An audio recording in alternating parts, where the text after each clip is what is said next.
सबसे पहले बात करेंगे कराची के मौसम के हवाले से और आपको ये बताएं कि कराची में मॉनसून का दूसरा स्पेल जारी है। रात भर कहीं हल्की कहीं तेज बारिश का सिलसिला जारी रहा। कई इलाकों में पानी अब भी जमा है। महकमा मौसमियात के मुताबिक सबसे ज्यादा बारिश सादी टाउन में 66 मिलीमीटर रिकॉर्ड की गई।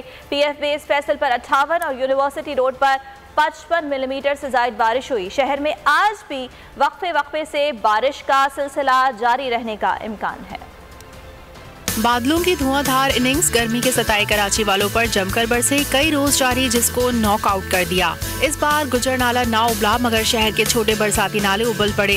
बारिश के बाद कराची की अहम शाहराहें पानी में डूब गईं। लियाकताबाद सुपरमार्केट की सड़क तालाब का मंजर पेश करती रही।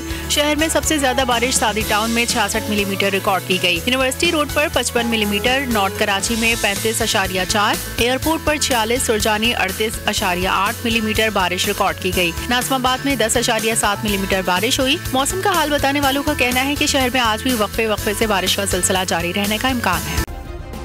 सब्सक्राइब करें और बेल दबाएं ताकि कोई खबर रह न जाए।